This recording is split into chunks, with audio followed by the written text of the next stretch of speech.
شروع اللہ کا نام لے کر جو بڑا مہربان نہایت رحم والا ہے۔ اے پیغمبر صلی اللہ علیہ وآلہ وسلم، جب منافق لوگ تمہارے پاس آتے ہیں تو ازراہ نفاق کہتے ہیں کہ ہم اقرار کرتے ہیں کہ آپ بے شک اللہ کے پیغمبر ہیں، اور اللہ جانتا ہے کہ در حقیقت تم اس کے پیغمبر ہو، اور اللہ ظاہر کیے دیتا ہے کہ منافق یقیناً جھوٹے ہیں۔ انہوں نے اپنی قسموں کو ڈھال بنا رکھا ہے اور ان کے ذریعے سے لوگوں کو اللہ کی راہ سے روک رہے ہیں۔ کچھ شک نہیں کہ جو کام یہ کرتے ہیں برے ہیں،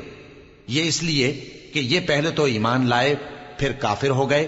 تو ان کے دلوں پر مہر لگا دی گئی، سو اب یہ سمجھتے ہی نہیں۔ اور جب تم ان کے تناسب اعضاء کو دیکھتے ہو تو ان کے جسم تمہیں کیا ہی اچھے معلوم ہوتے ہیں، اور جب یہ گفتگو کرتے ہیں تو تم ان کی تقریر کو توجہ سے سنتے ہو، گویا لکڑیاں ہیں جو دیواروں سے لگائی گئی ہیں، بزدل ایسے کہ ہر زور کی آواز کو سمجھیں کہ ان پر بلا آئی۔ یہ تمہارے دشمن ہی ہیں، سو ان سے محتاط رہنا، اللہ ان کو ہلاک کرے،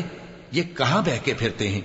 اور جب ان سے کہا جائے کہ آؤ رسول اللہ صلی اللہ علیہ وآلہ وسلم تمہارے لیے مغفرت مانگیں،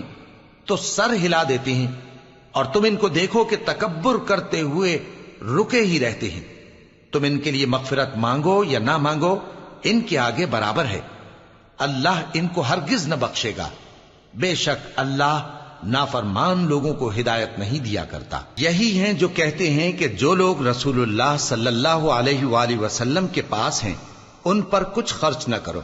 یہاں تک کہ وہ خود بخود بھاگ جائیں، حالانکہ آسمانوں اور زمین کے خزانے اللہ ہی کے ہیں، لیکن منافق نہیں سمجھتے۔ کہتے ہیں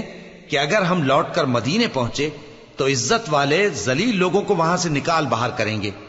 حالانکہ عزت اللہ کی ہے اور اس کے رسول صلی اللہ علیہ وآلہ وسلم کی اور مومنوں کی، لیکن منافق نہیں جانتے۔ مومنوں، تمہارا مال اور اولاد تم کو اللہ کی یاد سے غافل نہ کر دے،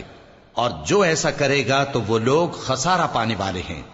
اور جو مال ہم نے تم کو دیا ہے اس میں سے اس وقت سے پیشتر خرچ کر لو کہ تم میں سے کسی کی موت آ جائے تو اس وقت کہنے لگے کہ اے میرے پروردگار، تو نے مجھے تھوڑی سی اور مہلت کیوں نہ دی تاکہ میں خیرات کر لیتا اور نیک لوگوں میں داخل ہو جاتا۔